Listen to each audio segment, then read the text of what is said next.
সালামু আলাইকুম, সবাই ক্লাসে চলে আসো। আজকে আমরা তোমাদের এসএসসির বিজিএস এর 10 নম্বর চ্যাপ্টারে এমসিকিউ সলভ করব। আগে একটু বেসিক দেখব, এরপর আমরা কোশ্চেন সলভিংয়ে চলে যাব। দ্রুত চলে আসো সবাই, কালক্ষেপণ না করে যত দ্রুত সম্ভব সবাই চলে আসো।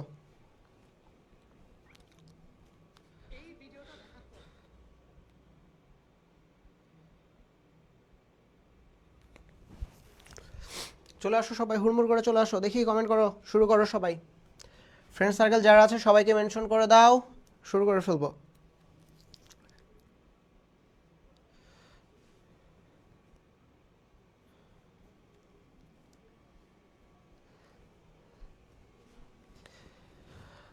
আসো, দ্রুত চলে আসো, বেশি বেশি করে ক্লাস শেয়ার করে দাও। চলে আসো, চলে আসো, সবাই চলে আসো।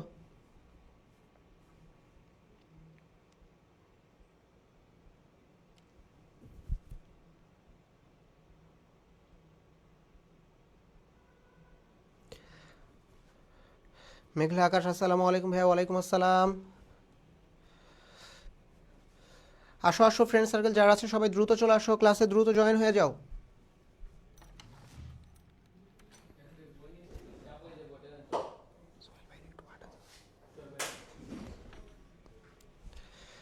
হ্যাঁ, নওশিন, আসসালামু আলাইকুম। ওয়ালাইকুম আসসালাম। আসো, আর দেরি না করে দ্রুত চলে যাই। তোমাদের যে দশম সপ্তাহ অধ্যায় আছে, জাতীয় আয়, জাতীয় সম্পদ এবং অর্থনৈতিক ব্যবস্থা, এটা নিয়ে আমরা একটু আলোচনা করি, বুঝছো? দ্রুত চলে আসো, যত দ্রুত আসবা তত দ্রুত শুরু হবে। ওকে, আসো, চলে আসো।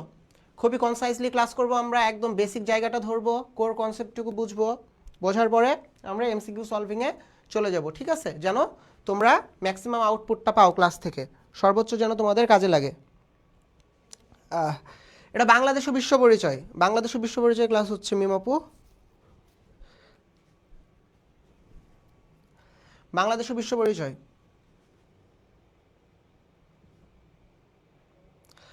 আমার নাম হিটলার সরকার, দিনাজপুর থেকে আছি। আচ্ছা, আমার নাম বেনিতো মুসলিনি, ঢাকা থেকে এখন আছি। সালামু আলাইকুম ভাই। বাস্তব কথা, বাস্তবতা। ওকে, ওয়ালাইকুম আসসালাম। সুমন রায়, হ্যালো ভাই, কেমন আছেন? আলহামদুলিল্লাহ। তানহা ইসলাম, আসসালামু আলাইকুম। ওয়ালাইকুম আসসালাম। জুয়েল রানা ভাই, কেমন আছেন? আলহামদুলিল্লাহ, আলহামদুলিল্লাহ, ভালো আছি। ভালো আছি ভাই, ভালো আছি, আলহামদুলিল্লাহ, আল্লাহর অশেষ রহমতে ভালো আছি। ওকে ওকে, তোমাদের ফ্রেন্ড সার্কেল যারা আছে সবাইকে মেনশন করে ফেলো, সবাইকে নিয়ে চলে আসো। মেনশন করে দাও, সবাইকে নিয়ে চলে আসো ক্লাসে। ভালো কাজে সবাইকে উৎসাহিত করো। সামনে পরীক্ষা, অনেক অনেক পড়তে হবে। অনেক অনেক না পড়লে একটু টেকনিক্যালি পড়তে হবে, যেন পরীক্ষায় ভালো করা যায়। তাহলে তাহলে তাহলে তাহলে আর কথাবার্তা না বাড়িয়ে চলো আমরা ক্লাসে ঝাঁপিয়ে পড়ি। সুন্দর মতো বুঝি কোনটা দ্বারা কি বোঝানো হয়, এরপরে আমরা কোয়েশ্চেন সলভিংয়ে যাব। আমরা ক্লাস নিব খুবই ছোট, অল্প, কিন্তু যেটুকু শিখবো একদম কনসাইসলি শিখবো, যেন যেন একদম ভালো মতো জিনিসগুলা বুঝতে পারি, ঠিক আছে? ওকে,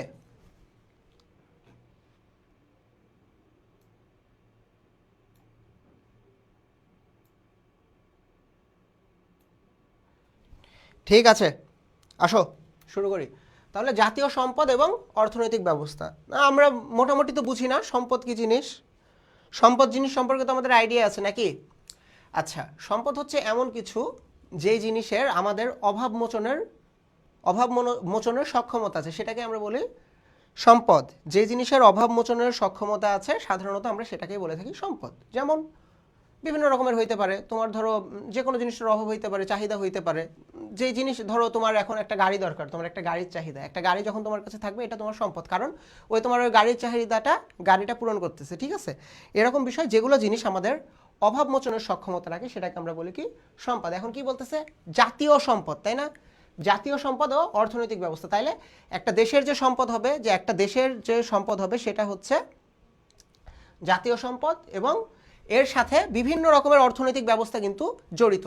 অনেক রকমের অর্থনৈতিক ব্যবস্থা আছে, ধনতান্ত্রিক অর্থনৈতিক ব্যবস্থা আছে, সমাজতান্ত্রিক অর্থনৈতিক ব্যবস্থা আছে, মিশ্র অর্থনৈতিক ব্যবস্থা আছে, ইসলামিক অর্থনৈতিক ব্যবস্থা আছে, এবং এন্ড অফ দ্য ডে আমাদের বাংলাদেশ কোন অর্থনৈতিক ব্যবস্থা চলে সেটা আমাদের জানা অত্যন্ত জরুরি। শুধু যে তোমার এক্সামের জন্য এটা প্রয়োজন তা না, তোমার রিয়েল লাইফে চলার জন্য এই জিনিসগুলো জানা প্রয়োজন। তুমি একটা দেশের নাগরিক, তুমি একটা দেশ সম্পর্কে জানবা, বুঝবা, ঠিক আছে? তো আসো আমরা ডিরেক্টলি শুরু করে ফেলি। ওকে, ঠিক আছে, আখি আক্তার আসসালামু আলাইকুম। ওয়ালাইকুম আসসালাম। আচ্ছা, নুসরাত শ্রাবন্তী, ওকে, অনেকে যুক্ত হয়েছে। ঠিক আছে, তাহলে জাতীয় সম্পদ এবং অর্থনৈতিক ব্যবস্থা। এখন জাতীয় সম্পদ মোটা দাগে আমাদের দুই রকমের হইতে পারে, একটা হচ্ছে প্রকৃতি প্রদত্ত আর একটা হচ্ছে মানব সৃষ্ট। একটা হচ্ছে প্রকৃতি প্রদত্ত আর একটা মানব সৃষ্ট, অর্থাৎ একটা আমরা ফাউ ফাউ পাইছি কপালের জোরে আর একটা কষ্ট করে বানাইছি, তাই না?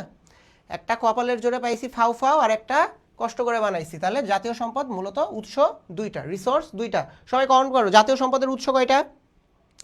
জাতীয় সম্পদের উৎস কয়টা? কমেন্ট করো দেখি, ঝটপট কমেন্ট করো। যতটুকু পড়বো ততটুকু শিখে যাব, যতটুকুই পড়বো ততটুকুই শিখে যাব, যেন যেন যেন যেন এগুলা আমাদের কাজে লাগে। ঠিক আছে, জাতীয় সম্পদের উৎস কয়টা? দ্রুত বলো, জাতীয় সম্পদের উৎস কয়টা? নাফিস, আলহামদুলিল্লাহ ভাই, ভালো আছি। জাতীয় সম্পদের উৎস কয়টা বলো, দ্রুত বলো। জাতীয় সম্পদের উৎস কয়টা? উৎস, ভেরি গুড। মেঘলা আকাশ দুইটা, আতি আরনাস দুইটা, রিজাউল হোসেন দুই, আসসালামু আলাইকুম, ওকে, ওয়ালাইকুম আসসালাম। ঠিক আছে, এই তো ভেরি গুড। শ্রাবন্তী দুইটা, এই তো সুন্দর। তানহা দুইটা, এই তো ভেরি গুড। তাহলে আমার জাতীয় সম্পদের উৎস দুইটা, কি কি? একটা হচ্ছে প্রকৃতি প্রদত্ত আর একটা হচ্ছে মানব সৃষ্ট। প্রকৃতি প্রদত্ত, মানব সৃষ্ট, প্রকৃতি প্রদত্ত, মানব সৃষ্ট। তাহলে আমার জাতীয় সম্পদের উৎস মোটা দাগে দুইটা, প্রকৃতি প্রদত্ত আর মানব সৃষ্ট। ওকে ওকে ওকে, এটাকে সুজিনা আক্তার দুইটা, ওকে, সামি মুমতাসির দুইটা, ওকে, হালেমাতুস সাদি, এগুলো এখনো পড়ি নাই। এটা কেন পড়ো না? এটা তো পড়ার কথা, বাস্তব কথা, বাস্তবতা। আচ্ছা দুইটা, ঠিক আছে। ইসরাত জাহান দুইটা, very good, thank you so much. আচ্ছা আসো এরপরে যাই। ওকে, এখন সম্পদ আছে। এখন সম্পদের যে বিষয়টা এখানে সম্পদের সাথে গুরুত্বপূর্ণ, সেটা হচ্ছে যে কোনো একটা জিনিসের উৎপাদন। হ্যাঁ, কোনো একটা কিছু উৎপাদন, যে কোনো জিনিস তো আমাদেরকে উৎপাদন করতে হয় না, যে সম্পদগুলো আমরা ব্যবহার করি। আলহামদুলিল্লাহ ভালো আছি।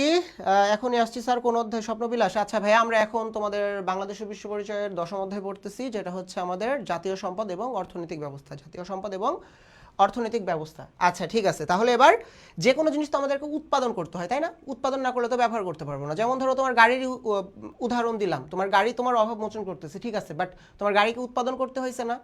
গাড়ি তো উৎপাদন করতে হয়েছে, প্রোডাকশন করতে হয়েছে, তৈরি করতে হয়েছে তো, তাই না? আচ্ছা, সাদিয়া স্যার যদি কষ্ট করে বলতেন এটা কোন সাবজেক্ট? কৃষি না ভাই, এটা কৃষি না, এটা হচ্ছে তোমাদের বাংলাদেশ ও বিশ্ব পরিচয়। ওকে নূর, ওয়ালাইকুম আসসালাম। ঠিক আছে ঠিক আছে, তোমরা যারা সালাম দিতেছো অসংখ্য ধন্যবাদ তোমাদেরকে। এখন একটু ক্লাসে ফোকাস করো, আমরা জিজ্ঞেস করলে একটু উত্তর করো, ঠিক আছে? যেটা যেটা জিজ্ঞেস করবে একটু ইয়া করো। তাহলে উৎপাদনের উপাদান হচ্ছে চারটা, উৎপাদনের উপাদান চারটা। যে কোনো জিনিস উৎপাদন করতে গেলে আমার চারটা উপাদান লাগে।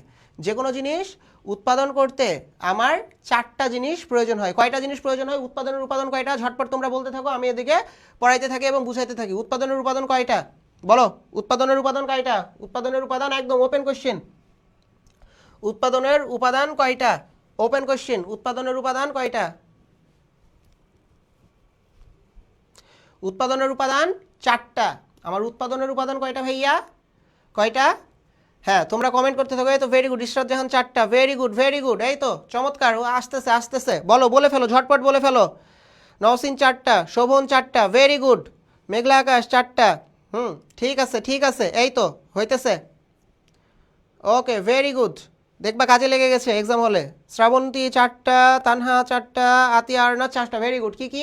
ভূমি, শ্রম, মূলধন আর সংগঠন। কোনো একটা কিছু উৎপাদন করতে গেলে আমার চারটা উপাদান প্রয়োজন হয়: ভূমি, শ্রম, মূলধন আর সংগঠন। ভূমি, শ্রম, মূলধন আর সংগঠন। তাহলে কোনো কিছু যদি তোমার উৎপাদন করতে হয়, ফার্স্টে কি লাগে? তোমার ভূমি লাগে, ঠিক আছে? প্রথমত ভূমি। এখানে ভূমি বলতে একদম আক্ষরিক অর্থে যে ল্যান্ড দরকার বিষয়টা তা না। এখানে ভূমি মানে যে আক্ষরিক অর্থে যে ল্যান্ড লাগবে বিষয়টা তা না, ঠিক আছে? এরপরে লাগে কি? শ্রম বা লেইবর। আমি একটা কোনো কিছু যদি করতে চাই তাহলে আমার শ্রম লাগে না? একটা কাজ যদি আমি করতে চাই এটাতে তো আমার শ্রমের প্রয়োজন হয়, ঠিক আছে? মাইশা চারটা, ভেরি গুড। নাবিল চারটা, ওকে ওকে ওকে, তোমরা অনেকে আনসার দিছো। মিম চারটা, শ্রাবন্তী চারটা, ওকে থ্যাংক ইউ। আচ্ছা, তাহলে কোনো একটা দ্রব্য বা কোনো একটা সামগ্রী যদি আমি উৎপাদন করি তাহলে মোটামুটি আমার চারটা উপাদানের প্রয়োজন হয়। ফার্স্ট অফ অল আমার ভূমি লাগে, এরপরে লাগে আমার শ্রমিক, তারপরে লাগে মূলধন এবং সংগঠন। এখানে সংগঠন বলতে কোনো ব্যক্তিকে বা কোনো প্রতিষ্ঠানকে বোঝানো হয়, যিনি আমার সংগঠন। শ্রম কি? যারা এই জিনিসটা উৎপাদনের পেছনে কাজ করে, সেটা হচ্ছে আমার শ্রম। ওকে, আর ভূমির কথা তো বললাম। এখানে যে শুধুমাত্র ল্যান্ড হবে বিষয়টা তা না, যেই যেই বিষয়গুলো জড়িত এটার সাথে সেই জিনিসগুলোকে আমরা ভূমি বলে কনসিডার করি, ঠিক আছে? সেই জিনিসগুলোকে আমরা ভূমি বলে কনসিডার করি। তাহলে এই চারটা জিনিস দ্বারা আমাদের উৎপাদন হয়, ঠিক আছে? এই চারটা জিনিস দ্বারা আমাদের উৎপাদন হয়ে থাকে। ওকে, ঠিক আছে, তোমরা অনেকে সালাম দিতেছো, সবাইকে ওয়ালাইকুম আসসালাম। আসো এবার দেখি অর্থনৈতিক কার্যাবলীর পর্যায়, ঠিক আছে? অর্থনৈতিক কার্যাবলীর পর্যায়। আসো এবার এই জায়গাটা বোঝো, একটু উদাহরণের সাথে বোঝো, ঠিক আছে? একটু হালকা একটু গল্প দিয়ে বোঝাই। ইমরান খান বুঝি নাই, আচ্ছা এখনই বুঝবে, সমস্যা নাই। ওকে, ঠিক আছে, বুঝাইতেছি, বুঝো আবার। তাহলে দেখো অর্থনৈতিক কার্যাবলীর যে পর্যায়গুলো আছে এটাকে আমরা কয়েকটা স্টেপে দেখতে পারি। ফার্স্ট অফ অল কি? অভাব, এরপরে কি? প্রচেষ্টা, তারপরে আমার উৎপাদন, এরপরে বন্টন, তারপরে ভোগ। ধরো কাঠফাটা গরম, হ্যাঁ কাঠফাটা গরম, প্রচণ্ড গরম পড়তেছে, তোমার খুবই ইচ্ছা হয়েছে তুমি আইসক্রিম খাবা। কাঠফাটা গরম, তোমার অনেক ইচ্ছা হয়েছে তুমি আইসক্রিম খাবা, ভালো কথা। এখন আইসক্রিম খাবা, এই যে তোমার আইসক্রিম খাওয়ার যে চাহিদাটা জাগলো মনে, এটা হচ্ছে তোমার অভাব, বুঝছো? আইসক্রিম খাওয়ার যে ইচ্ছাটা তোমার মনের ভেতরে জাগলো, এটা হচ্ছে তোমার অভাব। ওকে, এটা হচ্ছে তোমার অভাব। এখন প্রচেষ্টা, এখন তুমি যে আইসক্রিমটা খাবা, তুমি তো কিভাবে খাবা? তাহলে নিশ্চয়ই কোনো না কোনো কোম্পানি ওই আইসক্রিমটা তৈরি করবে, তাই না? কোনো না কোনো কোম্পানি ওই আইসক্রিমটা তৈরি করবে। কি যেন একটা তোমাদের ওই যে ডিসকন কোন নাকি একটা আসছিল ট্রেন্ডে, যাই হোক কোনো একটা কোম্পানি আইসক্রিমটা তৈরি করবে। তাহলে ওই কোম্পানির যারা শ্রমিকরা আছে তারা মনে করো দুধ, চিনি, ফ্লেভার এগুলা দ্বারা এবং তাদের যে পরিশ্রম আছে এই পরিশ্রম দ্বারা প্রচেষ্টা করলো, ঠিক আছে? ওই জিনিসটা তৈরির প্রচেষ্টা করলো। এরপরে কি করে? তারা উৎপাদন করে। ওই যে আবার ওই চারটা উপাদান আছে, উৎপাদন করে, তারপরে জিনিসটা উৎপাদন করে। উৎপাদনের চারটা উপাদান দেখলে না? ভূমি, শ্রমিক, মূলধন। তো ওই জিনিসটা উৎপাদন করতে কি লাগে? ওই যে তার ফ্যাক্টরি লাগছে, ওইটাই হচ্ছে তার ল্যান্ড, ওই জায়গাতে ভূমি হিসাবে কাজ করতেছে। ওইখানে একজন অর্গানাইজার আছে যিনি কিনা ওই কোম্পানিটাকে লিড করে, যার আন্ডারে কোম্পানিটা, হ্যাঁ। এবং যে ওইখানে যে মানে শ্রমিকরা আছে এবং তারা শ্রম দেয়, তারপরে জিনিসটা কি হলো? উৎপাদিত হইলো। তুমি আইসক্রিম খাইতে মন চাইছে, উৎপাদিত হইলো। এরপরে কি হবে? এটা ট্রাকে করে বিভিন্ন জায়গাতে বন্টন করে আসলো। ধরো এটা উৎপাদিত হয়েছে ঢাকায়, তুমি বসে আছো মনে করো পঞ্চগড়ের কোনো এক গ্রামে। সেম জিনিস ওই যে গাড়িতে করে যখন গেল তখন তোমার পাড়ায় থাকলো। এরপরে কি করলা? তুমি তোমার পাড়ার দোকানে গেলা, যে কেনার পরে এটাকে তুমি ভোগ করলা। তাহলে এই যে স্টেপগুলো দেখতেছো, এই 5টা স্টেপ হচ্ছে আমার অর্থনৈতিক কার্যাবলীর মেইন থিম প্রত্যেকটা জিনিসে। হ্যাঁ, বিজিএস এর প্রত্যেকটা চ্যাপ্টার ইম্পর্টেন্ট, কারণ বিজিএস এ তোমার হচ্ছে এমসিকিউ এ অনেক সময় মানুষ খুব গুরুতরভাবে আহত হয়ে যায়, বুঝছো? আর বিজিএস এমন একটা চ্যাপ্টার, এই জাস্ট একটা সাবজেক্ট স্কিপ করার জন্য অনেক পিছায় যায়। ওকে, অনেকে সালাম দিতেছো, পাপিয়া রহমান। ওকে, ওয়ালাইকুম আসসালাম, আলহামদুলিল্লাহ ভালো আছি। রিজিওনাল আইসক্রিম খেলে গলা ব্যথা হয়ে যায়, আচ্ছা গলা ব্যথা হয়। ওকে, অর্থনৈতিক কার্যাবলীর পর্যায় বুঝি নাই। হ্যাঁ, এই যে এটা হচ্ছে আমার অর্থনৈতিক কার্যাবলীর পর্যায়, ভালো করে মন দিয়ে শোনো। প্রথমে তোমার কোনো একটা কিছুর অভাব জাগ্রত হবে, তুমি ফিল করবা যে তোমার একটা জিনিসের প্রয়োজন, ঠিক আছে? তুমি ফিল করবা যে তোমার কোনো একটা কিছুর প্রয়োজন। এরপরে কি? ওইটা বানানোর পেছনে অনেকের প্রচেষ্টা থাকে, বুঝছো? ওই জিনিসটা পাওয়ার জন্য অনেকের প্রচেষ্টা থাকে। তারপরে কি হয়? তারপরে হয় কি? উৎপাদন। ওই প্রচেষ্টা, তারপরে তোমার শ্রমিক, মূলধন, এগুলো সব কিছু একসাথে একত্রিত হয়ে কি হয়? ওই জিনিসটাকে উৎপাদন করা হয়। উৎপাদন এখন হয়েছে কোথায়? আমার ঢাকায়। এখন তুমি বসে আছো পঞ্চগড়ের একটা গ্রামে, তাহলে এটা তো ঢাকা থেকে পঞ্চগড়ে আমার ট্রান্সফার করতে হবে, তাই না? তখন এই যে বিভিন্ন যে পরিবহন মাধ্যমে এটাকে বন্টন করা হয়। বন্টন করার পরে তোমার খাইতে ইচ্ছা করছে, তুমি তোমার পাড়ার দোকানে গেলা, যে বলতেছো ভাই ওই যে ডিসকন নাকি একটা কোন আসছিল, দেন আমার টাকা দিলা, তারে বললা, সে তোমারে দিল। এভাবে তুমি এই জিনিসটাকে ভোগ করতে পারলা, বুঝছো? এটা হচ্ছে অর্থনৈতিক কার্যাবলীর মূলত পর্যায়গুলো। আশা করছি তোমরা বুঝে গেছো। ওকে, আরমান আলহামদুলিল্লাহ, ওয়ালাইকুম আসসালাম। সাফিন আলহামদুলিল্লাহ ভাই ভালো আছি, আমি আলহামদুলিল্লাহ ভালো আছি আল্লাহর রহমতে।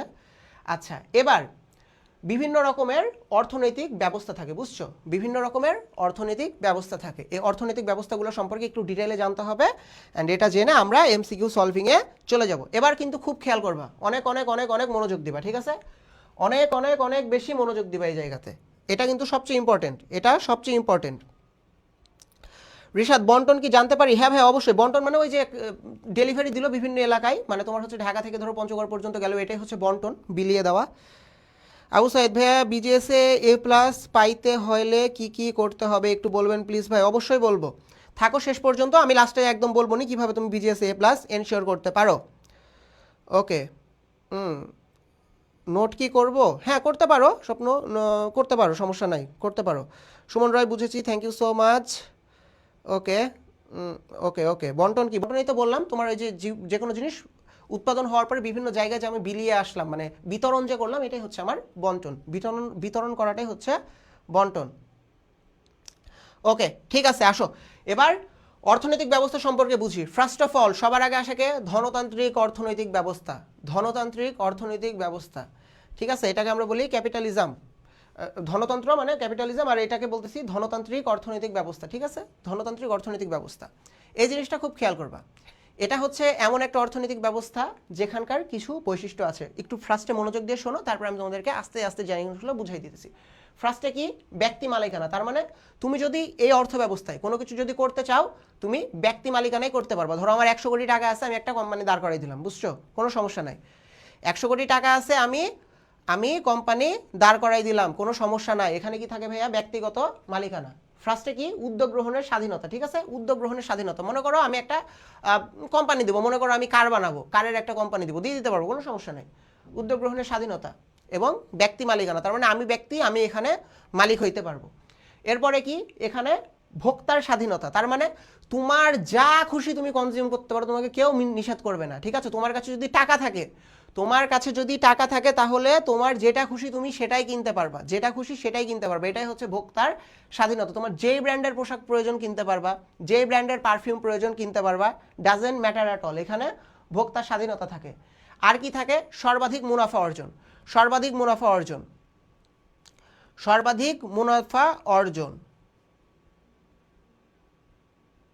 সর্বাধিক মুনাফা অর্জন, ঠিক আছে, এটা হচ্ছে আমার এখানে অত্যন্ত গুরুত্বপূর্ণ। সর্বাধিক মুনাফা অর্জন কেমন? দেখো আমি একটা পণ্য উৎপাদন করছি 100 টাকায়, বাজারে যে আমি বিক্রি করলাম 120 টাকায়। এখন আমি যদি চাই এই অর্থনৈতিক ব্যবস্থায় আমি এই মুনাফা আরো বাড়ায় নিতে পারবো। কিভাবে? আমি আমার পণ্যটাকে 80 টাকা 90 টাকাতে উৎপাদন করতে পারবো। এখানে কি হয়? এটা কিভাবে হয়? এটা হয় হচ্ছে শ্রমিক শোষণের দ্বারা। তার মানে আমার এখানে যে কাজ করে তাকে আমি ওই পণ্যের পেছনে মজুরি যেটা দিতাম তার থেকে কম দিলাম, এটাই হচ্ছে আমার শ্রমিক শোষণ, ঠিক আছে, এটাই হচ্ছে আমার শ্রমিক শোষণ, যেটা এই ধনতান্ত্রিক অর্থনৈতিক ব্যবস্থায় দেখা যায়। আচ্ছা, একটা কমেন্টের আনসার না করে পারতেছি না। কিছুক্ষণ আগে একজন বললো ভাই রিলেশন করবো, একটা মেয়ের আইডি দেন।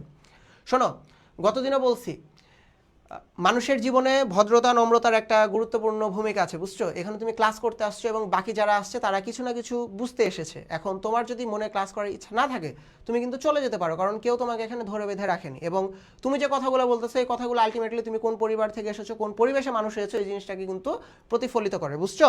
সুতরাং নিজের যে স্ট্যাটাস আছে বা নিজের যে সেলফ রেসপেক্ট আছে এই জিনিসটাকে একটু ধরে রাখো, এত সহজে বিলীন করো না, আর এই যে সবার সামনে উপহাসের পাত্র হয়েও না।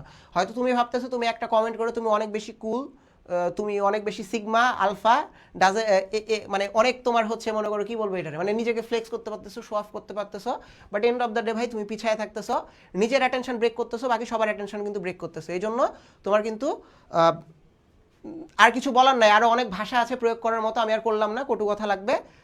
কাইন্ডলি ট্রাই করো, ক্লাস করো মনোযোগ দিয়ে। যদি ক্লাস করতে ইচ্ছা না হয় তুমি যেতে পারো, তোমাকে কেউ এখানে ধরে রাখেনি, বেঁধে রাখেনি, আটকে রাখেনি। তবে যতক্ষণ তুমি এখানে আছো যেন ট্রাই করো তোমার যেন কথাবার্তায় এমন কিছু না আসে যাতে করে তোমার নিজের, তোমার পরিবারের অসম্মান হয়, ঠিক আছে।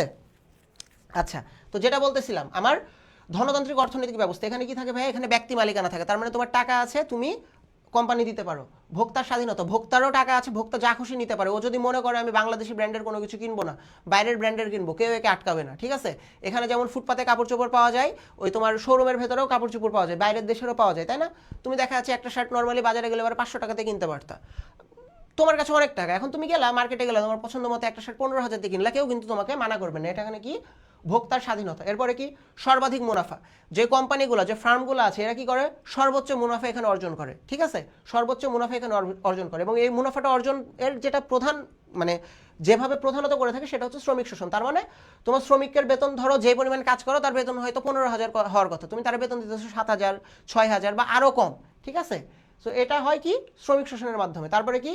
বিনিয়োগে বিধি নিষেধ নেই। তার মানে যে উদ্যোগ গ্রহণের স্বাধীনতা এবং বিনিয়োগে বিধি নিষেধ নেই, মানে তোমার কাছে 100 কোটি টাকা আছে বা 50,000 টাকা আছে বা 1 লাখ টাকা আছে, তোমার যেখানে খুশি ইনভেস্ট করতে পারো, তোমার যে কোনো ব্যবসায় তুমি এখানে ইনভেস্ট করতে পারো, এখানে তোমাকে কেউ আটকাবে না। এটা হচ্ছে তোমার বিনিয়োগের স্বাধীনতা, বুঝছো, এটা হচ্ছে তোমার বিনিয়োগের স্বাধীনতা। তারপরে কি? ক্ষুদ্র জনগোষ্ঠীর হাতে অধিকাংশ সম্পদ কেন্দ্রীভূত। এই যে এটা অনেক ইম্পর্টেন্ট, ক্ষুদ্র জনগোষ্ঠীর হাতে অধিকাংশ সম্পদ কেন্দ্রীভূত। তুমি যদি একদম দেশে যদি কোটিপতি বা মনে করো যে 100 কোটি বা 200 কোটির ওপরে টাকা আছে এরকম মানুষ তুমি যদি দেখো, একদম হাতে গোনা তুমি কয়েকজন পাবা, একদম হাতে গোনা কয়েকজন পাবা। ধরো উদাহরণের জন্য মনে করো পুরো বাংলাদেশে যতজন জনগণ আছে সবার কাছে মনে করো টাকা আছে 100 কোটি, ধরে নাও, এটা একদম পরীক্ষিত ট্রুথ না, ধরে নাও। আর দেশের কয়েকজন মনে করো হচ্ছে গণ্যমান্য ব্যক্তি আছে, তাদের ওই 8-10 জনেরই মনে করো সম্পদের পরিমাণ যদি হিসাব করো তাহলে দেখা যাচ্ছে 100 কোটি, বুঝছো? তাহলে একটা দেশের এতগুলো জনগণের যে সম্পদ 100 কোটি, আর ওইখানে মাত্র 5-10 জনের যে কালেকটিভ সম্পদ সেটাই মনে করো 100 কোটি টাকা, বুঝছো? এই জন্য বলা হইতেছে ক্ষুদ্র জনগোষ্ঠীর হাতে অধিকাংশ সম্পদ কেন্দ্রীভূত। তুমি যদি আমাদের দেশের বড় বড় কোম্পানিগুলোর দিকে তাকাও, তাদের যারা মালিক তাদের হিউজ সম্পত্তি, বুঝছো? হিউজ সম্পত্তি, কিন্তু এরকম কোম্পানি খুব কম, হাতে গোনা কয়েকটা, বুঝতে পারছো? এই জন্য এখানে বলতেছে যে ক্ষুদ্র জনগোষ্ঠীর হাতে সম্পদ অধিকাংশ সম্পদ কেন্দ্রীভূত থাকে, বুঝছো? ক্ষুদ্র জনগোষ্ঠীর হাতে অধিকাংশ সম্পদ কেন্দ্রীভূত থাকে। সম্পদ বন্টনে অসমতা, এখানে কি থাকে? সম্পদ বন্টনে অসমতা, তার মানে সবাই যে সমান পাবে বিষয়টা তা হবে না, যার যেরকম টাকা আছে সে সে পরিমাণ পাবে, বুঝছো? এখানে সম্পদ বন্টনের অসমতা আছে, বুঝছো না? এখন মনে করো তোমার ধরো 5,000 টাকা পার মান্থ ইনকাম, তুমি তো চাইলে পারে মনে করো যে ডেইলি গরু মানে মাংস খাইতে পারতেছো না, তোমার সবজি খাইতে হইতেছে। আরেকজনের ধরো ইনকাম মাসে 50,000 টাকা, ও চাইলে পারে ভালো ভালো মাছ মাংস কিনে খাইতে পারতেছে। এরকমভাবে বিভিন্ন জিনিসের কিন্তু তোমাদের এখানে সম্পদের অসমতা থাকে। এটা যখন সমাজতান্ত্রিকে যাব তখন আরো ভালো বুঝতে পারবা। হ্যাঁ সঞ্জিদা আক্তার, জি ঠিক বলছো, ঠিক বলেছো। ধনতান্ত্রিক অর্থ ব্যবস্থায় ভোক্তার স্বাধীনতা বেশি, ব্যক্তি স্বাধীনতা বেশি, মানে তুমি যা করতে চাইবা তুমি করতে পারবা, জাস্ট তোমার কাছে টাকা থাকা লাগবে। ওকে, এরপরে কি? মুক্তবাজার অর্থনীতি। মুক্তবাজার অর্থনীতি মানে কি? তোমার বাজারে যে কোনো প্রোডাক্ট আসতে পারবে, যে কোনো প্রোডাক্ট আসতে পারে, ফ্রি মার্কেট বলে এটারে, বুঝছো? এবং মানে ফ্রি মার্কেট, এখানে বিভিন্ন রকমের প্রোডাক্ট আসতে পারে, তোমার দেশের হইতে পারে, দেশের বাইরের হইতে পারে, এটারে বলে মুক্তবাজার অর্থনীতি। এবং আরেকটা জিনিস থাকে, সেটা কি? অবাধ প্রতিযোগিতা। ধরো আমি 5 টাকা দিয়ে একটা বিস্কিট উৎপাদন করছি, 5 টাকা দামের আমার একটা বিস্কিট আছে, ঠিক আছে? তুমি মার্কেটে আরো একটা বিস্কিট আনলা 5 টাকা দামের, কি করলা? ওইখানে কিছু উপাদান বেশি দিলা, আর একটু টেস্টি করলা, ঠিক আছে? এইরকম ভাবে এখানে অবাধ প্রতিযোগিতা থাকে। এই জন্য দেখবা একই ব্র্যান্ডের বিভিন্ন রকমের জিনিস আছে। ধরো তোমার একটা সাবান ওই লাক্স ব্র্যান্ডের আছে, তারপরে মনে করো তোমার ডেটল আছে, স্যাভলন আছে, ঠিক আছে, স্যান্ডেলিনা আছে, অনেক রকমের একই ব্র্যান্ডের। এটা নাকি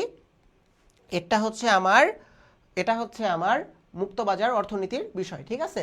সরি, অবাধ প্রতিযোগিতা। তাহলে এটাই হচ্ছে আমার ধনতান্ত্রিক অর্থ ব্যবস্থা। সবাই কি বুঝতে পারছো ধনতান্ত্রিক অর্থ ব্যবস্থা? আচ্ছা, এখানে সিফাত, আসসালামু আলাইকুম স্যার। ওয়ালাইকুম আসসালাম, মনোযোগ দিয়ে ক্লাস করো। হৃদয়, আসসালামু আলাইকুম। ওয়ালাইকুম আসসালাম। ওকে ওকে, ঠিক আছে। আচ্ছা, আরেকটা জিনিস তোমাদেরকে শেয়ার করি। তোমরা কি ডাম্পিং একটা শব্দ আছে, বুঝছো? হয়তো তোমরা এগুলো বড় ক্লাসে গেলে জানবা, এমনি জাস্ট তোমাকে গল্প আকারে শেয়ার করি। ডাম্পিং নামে একটা টার্ম আছে এখানে। এই জিনিসটা কেমন? ধরো তুমি একটা শ্যাম্পু কিনতেছো 4 টাকা করে, কথা বোঝো, তুমি একটা শ্যাম্পু কিনতেছো 4 টাকা করে, তোমার দেশীয় ব্র্যান্ডের, ঠিক আছে? 4 টাকা করে কিনতেছো, তুমি হ্যাপি আছো। এখন মনে করো ইউএসএ একটা শ্যাম্পু বানাইছে, ওইটাতে কিন্তু অনেক ভালো ভালো ইনগ্রিডিয়েন্টস ব্যবহার করছে, হ্যাঁ, ওখানে অনেক ভালো ভালো ইনগ্রিডিয়েন্টস মনে করো ব্যবহার করছে। আচ্ছা দাঁড়াও 1 মিনিট, কই রে পেন আসে না কেন?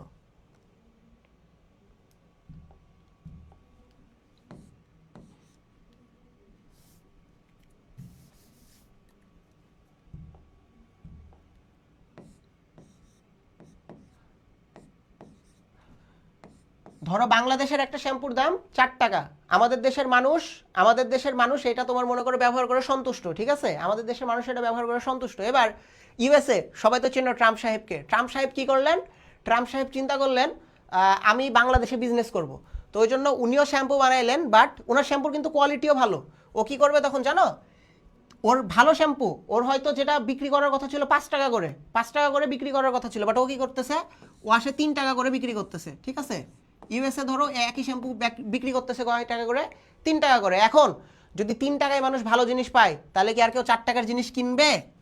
কিনবে না, তাই না? তখন কি হবে? এই যে কোম্পানিটা আছে, এই কোম্পানিটা কি আস্তে আস্তে বন্ধ হয়ে যাবে, বুঝছো? এই যে কম দামে আমাদের দেশে যে তোমার প্রোডাক্ট সেল করতেছে না ইউএসএ, এটারে করে ডাম্পিং। তাহলে যখন আবার আমার পণ্য যখন বন্ধ হয়ে যাবে এখানে, তখন দেখা যাচ্ছে এই শ্যাম্পুর দামই ওই করে দিবে 7 টাকা করে, বুঝছো? তো এগুলো হচ্ছে ফ্রি মার্কেটের অনেক কিছু আছে আর কি, হ্যাঁ। তো তখন আবার আমাদের দেশের সরকার আবার আমাদের দেশের তোমার মনে করো শিল্প খাতকে বাঁচাইতে কি করে? ওনার ওই 3 টাকা শ্যাম্পুর ওপরে অনেক বেশি করে ভ্যাট করে এগুলো চাপাই দেয়, যেন চাইলে ও 3 টাকায় বিক্রি না করতে পারে, বুঝছো? এটাকে ডাম্পিং বলে। যাই হোক, এটা তোমার বোঝার দরকার নাই। তাহলে এই ছিল আমার ধনতান্ত্রিক অর্থনৈতিক ব্যবস্থা, যেখানে কি থাকবে? ব্যক্তি মালিকানা থাকবে। হ্যাঁ, এখানে আচ্ছা, আফিয়া আরনাজ স্যার, ক্ষুদ্র জনগোষ্ঠীর হাতে অধিকাংশ, এটা বুঝি না। আচ্ছা, ক্ষুদ্র জনগোষ্ঠীর হাতে অধিকাংশ মানে দেখো, আমার দেশের আমার দেশের সবগুলা মানুষের ধরো সম্পদ মিলিয়ে যেটুকু সম্পদ, তুমি যদি আমার দেশের বড় বড় কোম্পানিগুলোর যদি দিকে তাকাও, ওদের মালিকের সম্পদ আমাদের থেকে অনেক অনেক বেশি, বুঝছো? তাহলে ওরা ক্ষুদ্র জনগোষ্ঠী না, ওরা হয়তো দেখা যাচ্ছে কত 5% বা 4%, যদি আমার দেশের যদি জনসংখ্যা 100% হয় 5% বা 4%-এর হাতে অনেক বেশি সম্পদ আছে। কারণ যার যত ধন আছে, যার যত টাকা আছে, সে এখানে তত বেশি ইনভেস্ট করবে, যে যত ইনভেস্ট করবে তত বেশি লাভ পাবে। কথা বোঝো নাই? এজন্য বলতেছে ক্ষুদ্র জনগোষ্ঠীর হাতে। হ্যাঁ ঠিক আছে, হৃদয় হাই, সুজিনা আক্তার, পানি পানি ভাইয়া, থ্যাংক ইউ সো মাচ। এটাই হচ্ছে তোমার ক্ষুদ্র জনগোষ্ঠীর হাতে অনেক বেশি সম্পদ, বুঝতে পারছো?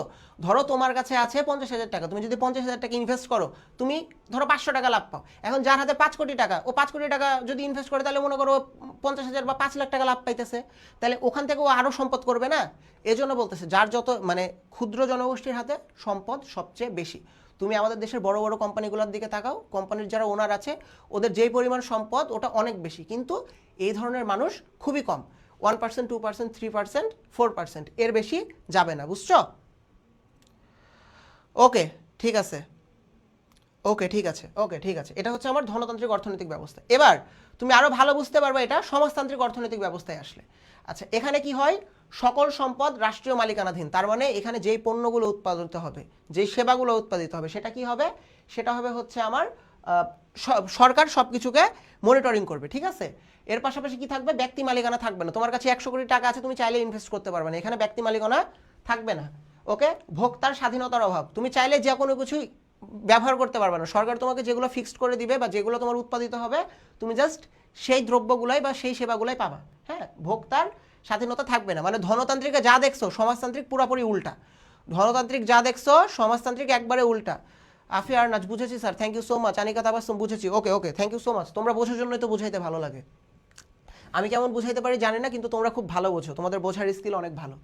আচ্ছা, এরপরে কি? অর্জিত মুনাফার মালিক হচ্ছে রাষ্ট্র। তাহলে ধরো আমি এখানে একটি ব্যবসা চলতেছে, একটা প্রতিষ্ঠান চলতেছে, কিছু দ্রব্য সেবা উৎপাদিত হচ্ছে, হওয়ার পরে যে মুনাফাটা হবে, এটা কিন্তু কোনো ব্যক্তির কাছে যাবে না, কোথায় যাবে? রাষ্ট্রের কাছে যাবে। তাইলে সমাজতান্ত্রিক অর্থনীতির যেটা হচ্ছে মূল কনসেপ্ট, সেটা হচ্ছে এর আলটিমেট কাজ হচ্ছে তোমাকে সেবা প্রদান করা। আলটিমেট কাজ কি? সেবা প্রদান করা। আর ধনতান্ত্রিকে আলটিমেট গোল কি? মুনাফা অর্জন। মানে ধনতান্ত্রিকে মানে হচ্ছে ধন মানে টাকা, টাকা কেন্দ্রিক চিন্তা ভাবনা। তুমি কিভাবে সম্পদ বাড়াবা, কিভাবে আরো ধনী হবা, আরো কিভাবে ধনী হবা, এই চিন্তা হচ্ছে ধনতান্ত্রিকে। আর সমাজতান্ত্রিকে কি? তোমার সেবা নিশ্চিত করা, যেখানে সুষমভাবে সবকিছুর একটা বন্টন থাকবে, ঠিক আছে? অর্জিত মুনাফার মালিক কে হবে? আমার রাষ্ট্র। ওকে, বিনিয়োগের স্বাধীনতা নেই, এই তো বললামই তো, এই যে ব্যক্তি মালিকানা থাকে না, বিনিয়োগের স্বাধীনতা নেই। মানে তোমার কাছে 100 কোটি টাকা আছে, মানে যে তুমি ইনভেস্ট করতে পারবা, সেটা করতে পারবা না। এরপরে কি? অর্থনৈতিক কার্যাবলীতে সরকারি নির্দেশনা। তার মানে তোমার সরকার ফিক্স করে দিবে তুমি কোথায় থেকে কোন কাজগুলো করবা, কোন কোন ধরনের পণ্য আছে, কোন কোন ধরনের পণ্য বিক্রি হবে, বা মানুষ কি ধরনের সেবা পাবে, এই ধরনের বিষয়গুলো। মানে সরকারি যতগুলো অর্থনৈতিক কর্মকাণ্ড আছে আমার, প্রত্যেকটাতে সরকারের কিছু রুলস অ্যান্ড রেগুলেশন আছে, ঠিক আছে? ওইখানে যেমন ব্যক্তি স্বাধীনতা ছিল, এই জিনিসটা তো এখানে নাই। এই জন্য প্রত্যেকটা জিনিস এখানে তোমার বাইন্ডিংসের ভেতরে। তারপরে কি? সম্পদের সুষম বন্টন। সম্পদের সুষম বন্টন মানে কেউ পাবে কেউ পাবে না, তা হবে না তা হবে না, ঠিক আছে? সম্পদের সুষম বন্টন, বুঝতে পেরেছো? কেউ পাবে কেউ পাবে না, তা হবে না তা হবে না, এটা হচ্ছে সম্পদের সুষম বন্টন। তারপরে কি? শ্রমিক শোষণ হয় না। এখানে কি? কোনো রকমের শ্রমিক শোষণ হয় না। তার মানে তুমি যদি 10,000 টাকার কাজ করো, তোমাকে 10,000 টাকাই দিবে, 7,000 টাকা দিবে না। অর্থাৎ এখানে কোনো শোষণ নাই, শ্রমিক শোষণ নাই। আমি যেই কথাটা বলতেছি এটা কিন্তু থিওরিটিক্যাল কথাবার্তা, তার মানে তাত্ত্বিক। প্র্যাকটিক্যাল জিনিসটা ডিফারেন্টও হইতে পারে। বিভিন্ন সমাজতান্ত্রিক দেশ ছিল এর আগে পৃথিবীতে, এখন আস্তে আস্তে এটা কমতেছে। তারপরে কি? প্রত্যেকের যোগ্যতা অনুযায়ী কাজ ও পারিশ্রমিক পায়। তার মানে ওই তো যেটা বললাম, যে তুমি যতটুকু তোমার যোগ্যতা, তোমার ক্যাপাবিলিটি যতটুকু, তুমি সেই পরিমাণে টাকা আর্ন করতে পারবা। তোমার যদি কাজের সক্ষমতা থাকে 10,000 টাকার, তুমি 10,000 টাকাই আর্ন করবা, এখানে তোমাকে 6,000 বা 5,000 দেওয়ার কোনো অপশন নেই। এরপরে কি? কেন্দ্রীয় পরিকল্পনা। কেন্দ্রীয় পরিকল্পনা মানে কি? সবকিছু একদম সেন্ট্রাল থেকে, মানে সরকার সবকিছু ডিসাইড করে দেয়। এটা হচ্ছে আমার সমাজতান্ত্রিক অর্থব্যবস্থা, বুঝেছো? সমাজতান্ত্রিক অর্থব্যবস্থা বুঝেছো? যদি আরো একটু ক্লিয়ার করে বলি সংক্ষেপে আমার মতো করে, এটা একদম যে তোমার স্বতঃসিদ্ধ বিষয়টা তা না। সমাজতান্ত্রিক অর্থনৈতিক ব্যবস্থার মূল বিষয়টা কি? দেখো, ধনতান্ত্রিকে কি ছিল? তোমার যত বেশি টাকা, তোমার তত বেশি স্বাধীনতা, তুমি টাকা দিয়ে যা খুশি তাই করতে পারো, কোনো বিষয় না। হ্যাঁ, সুজিনা আক্তার ভাইয়া, সমাজতান্ত্রিক অর্থ ব্যবস্থায় একান্ত ব্যক্তিগত নয়। না, একান্ত ব্যক্তিগত নয়। ধনতান্ত্রিকে কি আছে? তোমার টাকা আছে মানে তুমি যা খুশি তাই করতে পারবে। তোমার টাকা আছে মানে ধরো তুমি ডেইলি মাংস খাইতেছো, হ্যাঁ, তুমি প্রতিনিয়ত মিট খাইতেছো, ঠিক আছে, এটা হচ্ছে তোমার ধনতান্ত্রিক অর্থ ব্যবস্থা। আর যে টাকা নাই সে কি করতেছে, সে মনে করো খাইতেছে হচ্ছে সবজি, সে খাইতেছে কি সবজি খাচ্ছে। ঠিক আছে, এটা হচ্ছে তোমার ধনতান্ত্রিক অর্থ ব্যবস্থা। সমাজতান্ত্রিকে কি হবে, এখানে সবার সুষম বন্টন থাকবে। আচ্ছা তুই সবজি খাইতেছিস, বড় লোক ধরো মাংস খাইতেছে, এখন আমরা একটা কমন গ্রাউন্ডে আসি, সবাই মিলে মাছ খাই, সবাই মিলে মাছ খাই, যেটা খাবো সেটা সবাই একসাথে খাবো, বুঝছো? মানে এখানে সম্পদের সুষম বন্টন থাকবে, তুমি দিবে কিছু আমি দিব কিছু, এই হচ্ছে তোমার সমাজতান্ত্রিক অর্থ ব্যবস্থার মূল বিষয়টা। হ্যাঁ, আর ওই তো যেমনটা বললাম যে কেউ পাবে কেউ পাবে না, তা হবে না তা হবে না, এগুলা কি সমাজতান্ত্রিক। তাহলে ধনতান্ত্রিকে যা ছিল সমাজতান্ত্রিক সিম্পলি তার অপোজিট, ধনতান্ত্রিকের অপোজিটই হচ্ছে সমাজতান্ত্রিক। ঠিক আছে, আশা করছি বুঝছো। Thank you so much Tanha, বুঝেছো? ওকে ঠিক আছে একদম। এবার আসো মিশ্র অর্থ ব্যবস্থা। মিশ্র অর্থ ব্যবস্থা মানে কি? এই মিশ্র অর্থ ব্যবস্থা মানে এ হচ্ছে দুইটার মিক্সড কম্বিনেশন, হাইব্রিড, বুঝছো? মিক্স কম্বিনেশন, হাইব্রিড, এটা হচ্ছে মিশ্র অর্থ ব্যবস্থা, এটা হচ্ছে হাইব্রিড, বুঝছো? এটা হাইব্রিড। এখানে কি থাকে, সরকারি ও বেসরকারি খাতের সহাবস্থান, মানে এখানে চাইলে পারে তুমি পাবলিক প্রাইভেট বোথ, সরকারি এবং বেসরকারি খাতের এখানে সহাবস্থান থাকে। কোথায়? এটা থাকে হচ্ছে মিশ্র অর্থ ব্যবস্থায়। তারপরে কি, ব্যক্তিগত ও সরকারি মালিকানা, তার মানে ব্যক্তি যেভাবে এখানে মালিক হইতে পারে, আমার সরকারও এখানে মালিক হইতে পারে। সুজিনা আক্তার পানি পানি, ওকে হৃদয়, ওকে ঠিক আছে, তাহলে বুঝতে পারছো সবাই। আচ্ছা, ব্যক্তিগত ও সরকারি মালিকানা। তারপরে কি, ভোগকারীর স্বাধীনতা। তাহলে দেখো এখানে কি আছে, ভোগকারীর স্বাধীনতা আছে, তার মানে তোমার কাছে টাকা থাকলে তুমি যে কোনো কিছু এখানে ভোগ করতে পারবা, ভোগকারীর স্বাধীনতা। তারপরে কি হবে ভাইয়া, সর্বাধিক মুনাফা অর্জন। তাইলে কি বুঝতেছো, সর্বাধিক মুনাফা অর্জন মানে ওই যে ধনতান্ত্রিকের যে চিন্তা ওইটা।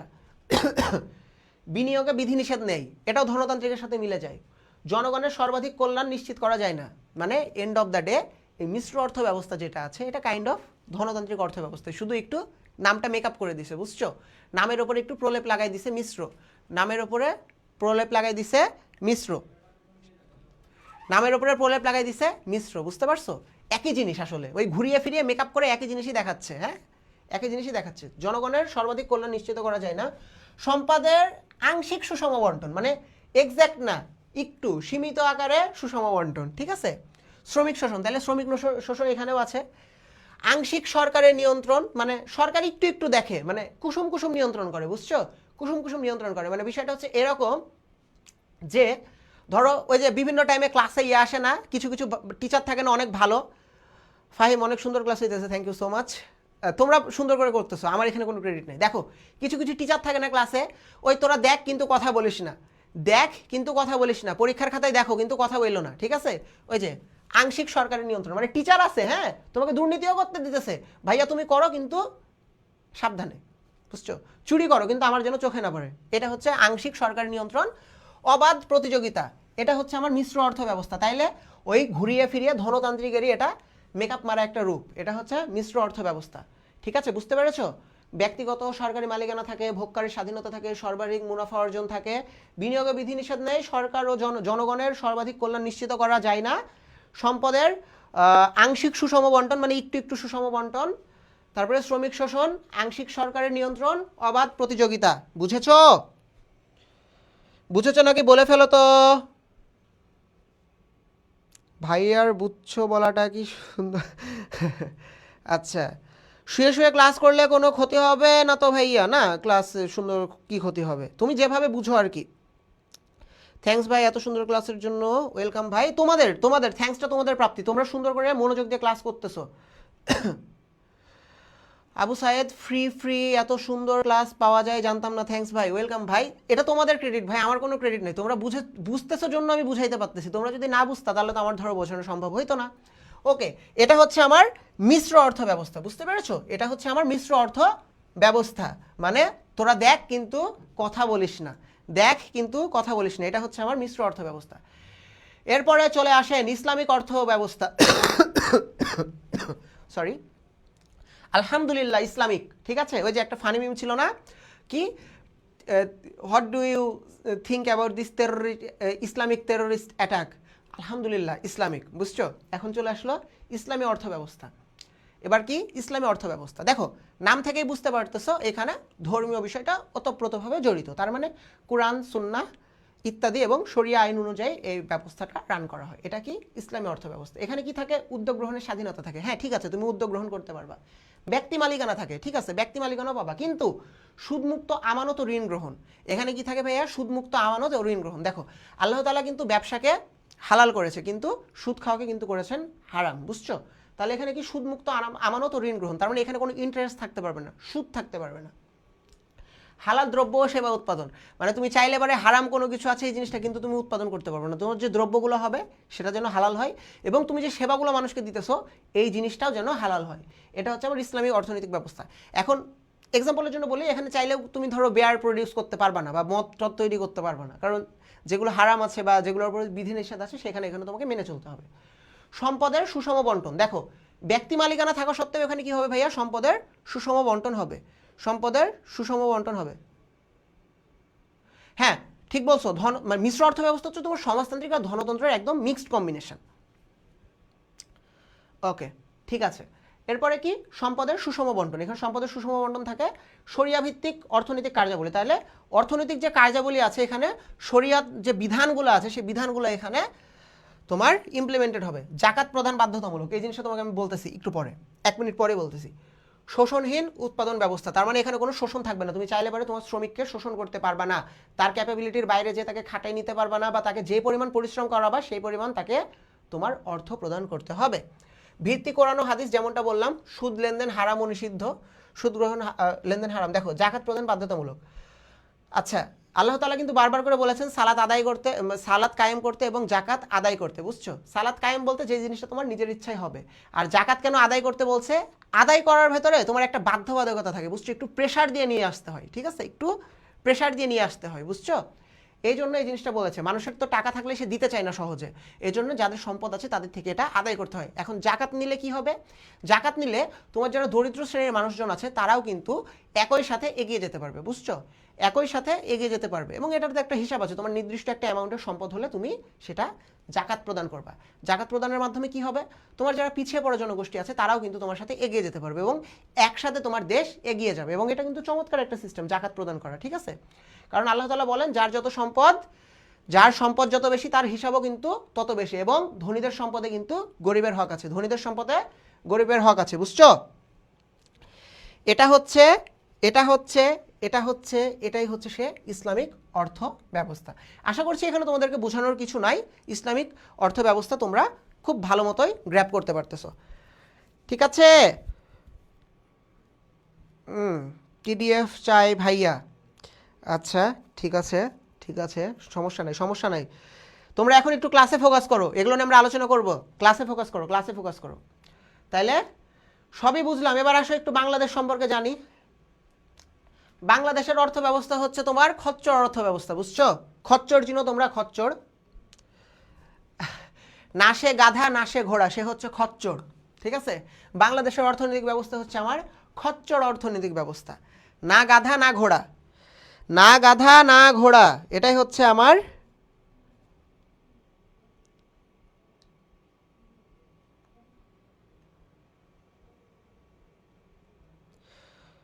হ্যাঁ এটা হচ্ছে আমার। আচ্ছা কি বলতেছে হাসান ভাইয়া, প্রতিটা অধ্যায় কি আপনি লাইভ ক্লাস করান? আমি আজ ফার্স্ট ক্লাস করতেছি আর এইগুলো আমার অনেক সহজ হয়ে গেছে, পরবর্তী টাইমে বলে দিবে। হ্যাঁ ঠিক আছে, বলে দেওয়া যাবে, সমস্যা নাই। আচ্ছা ঠিক আছে তাহলে আমার আচ্ছা আচ্ছা শোনো শোনো শোনো, তোমরা তোমরা পিডিএফ নিয়ে হেডে করো না, একটু ধৈর্য ধরো, একটু ধৈর্য ধরো, রিল্যাক্স, কুল হও ভাই, একটু কাম হও, এত এত হাইপার হওয়ার কিছু নাই, শান্ত হও শান্ত হও শান্ত হও। তোমাদের জন্য যখন আমরা এত কিছু ভেবেছি, এই বিষয়গুলো নিয়ে আমরা ভেবেছি, তোমরা দুশ্চিন্তা করো না। ফ্রিতে আমি এত সুন্দর ক্লাস পাইতেছো, হয়তো আরও অনেক কিছুই পাবা, একটু ধৈর্য ধরো, এত হাইপার হওয়ার কি আছে? প্লিজ আপনারা উত্তেজিত হবেন না, শোনো নাই, প্লিজ আপনারা কেউ উত্তেজিত হবেন না, সবাই ধৈর্য ধরুন, প্রত্যেকের প্রশ্নের উত্তর পাবেন। এখন আপাতত ক্লাসে ফোকাস করেন, হ্যাঁ প্লিজ কেউ আপনারা উত্তেজিত হয়েন না, কেউ উত্তেজিত হয়েন না, ঠিক আছে? আচ্ছা বাংলাদেশের অর্থনৈতিক ব্যবস্থা হচ্ছে খচ্চর অর্থনৈতিক ব্যবস্থা, তার মানে সম্পদের ব্যক্তি মালিকানা, ঠিক আছে, সরকারি বিনিয়োগ এটাও সম্ভব, বেসরকারি বিনিয়োগ ইহাও সম্ভব, উদ্যোক্তা ও ভোগকারীর স্বাধীনতা এই জিনিসটাও সম্ভব। এই জিনিসগুলো কিন্তু আমরা বলে আসছি পূর্ববর্তীতে। আয়ের বৈষম্য, অবশ্যই আয়ের বৈষম্য আছে, আয়ের বৈষম্য আছে, কেউ 5,000 টাকা কামায়, কেউ 5 লাখ টাকাও কামায়, ঠিক আছে? শ্রমিক শোষণ ও মজুরির নিম্ন হার, তার মানে যে আমাদের যদি গার্মেন্টস সেক্টরের দিকে তাকাও রে ভাই, মানে এটার একদম জ্বলজ্বন্ত উদাহরণ হচ্ছে আমাদের গার্মেন্টস সেক্টরগুলো, বুঝছো? তাদেরকে দিয়ে যে পরিমাণ খাটনি খাটানো হয়, যে পরিমাণ তাদেরকে পরিশ্রম করানো হয়, এবং তাদের যে মজুরি খুবই কম খুবই কম খুবই কম, এই জন্য বলতেছে শ্রমিক শোষণ ও মজুরির নিম্ন হার। তারপরে কি সম্পদের অসম বন্টন, তার মানে কি সুষমভাবে সম্পদ বন্টিত হয় না। দ্রব্যমূল্যের ঊর্ধ্বগতি, আই থিঙ্ক এটা নিয়ে কোনো কিছু বলা লাগবে না।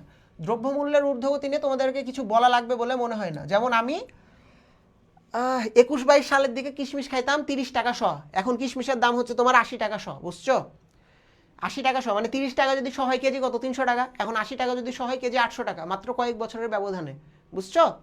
আমার একদম স্পষ্ট মনে আছে, তোমাদেরকে আমি বলতেছি, 7-8-এ থাকতে আমার যা পকেট মানি ছিল মনে করো 100 টাকা করে প্রতিদিন নিতাম বাসা থেকে, তখন আমি ডেইলি একটা করে ডাব খাইতাম।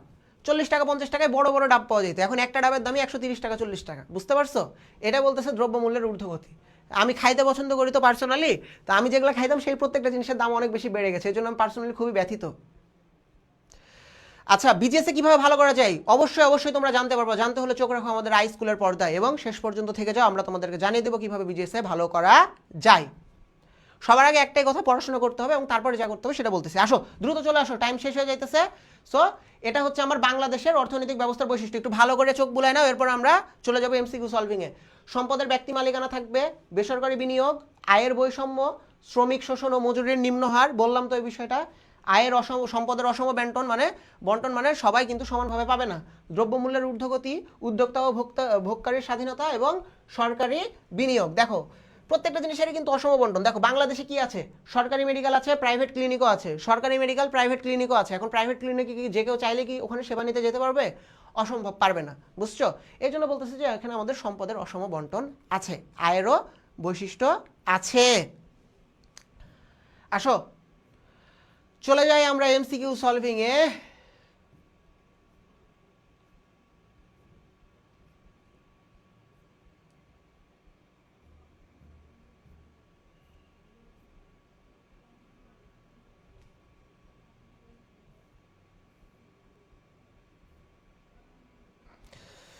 এমসিকিউ সলভিং এ চলে যাই। পিডিএফ মানে কি জান্নাত? পিডিএফ না পিডিএইচ? আচ্ছা পিডিএফ মানে জানি, পিডিএফ মানে হচ্ছে তোমার portable PDF, portable document file or something, এই টাইপেরই পিডিএফ এর ফুল ফর্ম।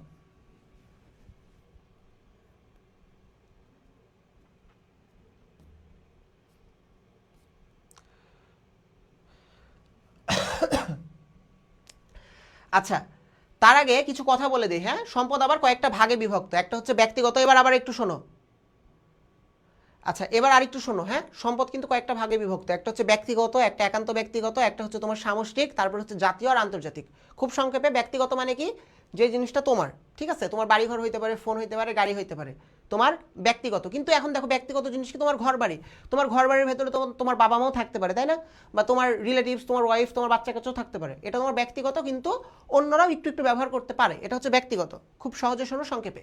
একান্ত ব্যক্তিগত মানে কি, যেটা একদমই তোমার, চাইলেও কেউ তোমার থেকে নিয়ে যেতে পারবে না। যেমন ধরো তোমার মেধা, তোমার বুদ্ধি, তোমার অভিজ্ঞতা, এটা চাইলেও কিন্তু কেউ তোমার থেকে নিয়ে যেতে পারবে না, বুঝছো? এটা হচ্ছে তোমার একান্ত ব্যক্তিগত, মানে যেটা শুধু তুমি নিজেই ব্যবহার করবা, যেটা শুধু তুমি নিজেই ব্যবহার করবা, সেটা হচ্ছে তোমার একান্ত ব্যক্তিগত। এরপরে কি আসে? এরপর আসে সামষ্টিক। সামষ্টিক মানে কি, যেটা তোমার সবাই মিলে ব্যবহার করে। যেমন ধরো তোমার এলাকায় একটা মাঠ আছে, সেখানে সবাই মিলে এসে খেলাধুলা করতেছে, তাহলে সামষ্টিকভাবে এই জিনিসটা পরিচালিত হইতেছে, এটা হচ্ছে তোমার সামষ্টিক। তারপরে কি জাতীয়, মানে যেই জিনিসগুলা ব্যক্তিগত প্লাস এই যে তোমার হচ্ছে সামষ্টিকভাবে যেই জিনিসটা প্রত্যেক দেশের সবার কল্যাণে কাজে লাগে, সেটা হচ্ছে তোমার জাতীয়। তারপরে কি আন্তর্জাতিক, তার মানে যেটা পুরো বিশ্ব ইউজ করে। যেমন ধরো সাগর মহাসাগর, প্রত্যেকটা দেশই তো তোমার হচ্ছে এই মহাসাগর ব্যবহার করে না ব্যবসা বাণিজ্যের জন্য। আবার ধরো আকাশপথ, আকাশপথ কিন্তু প্রত্যেকটা দেশের বিমানই ইউজ করে, ঠিক আছে, এটা হচ্ছে আন্তর্জাতিক। ভাইয়া তৃতীয় অধ্যায়টা কঠিন লাগে। আচ্ছা সমস্যা নেই, ইনশাল্লাহ আস্তে আস্তে সব কিছু নিয়ে আলোচনা হবে, ক্লাস থাকলে তোমরা পাবা, চিন্তা করো না, দুশ্চিন্তার কোনো কারণ নেই। এবার আসো একটু কোয়েশ্চেন সলভিংয়ে মনোযোগ দাও। আচ্ছা এটা বলো, এটা যেহেতু তোমাদের আলোচনায় আজকে ওইভাবে ছিল না, তোমরা 1 আর 2 নম্বরের আনসার করো দেখি। যারা চিটিং করতে পারো তারা চিটিং করে করো, আর যারা চিটিং করতে পারো না তারা লিগালি করো। দ্রুত দ্রুত, ফাস্ট, একদম দ্রুত দ্রুত আনসার করো। যারা চিটিং করতে পারো তারা চিটিং করে আনসার করো, আর যেটা চিটিং করতে পারো না তারা হালাল ওয়েতে আনসার করো। যাও, ওপেন গিফট তোমাদের জন্য, দ্রুত।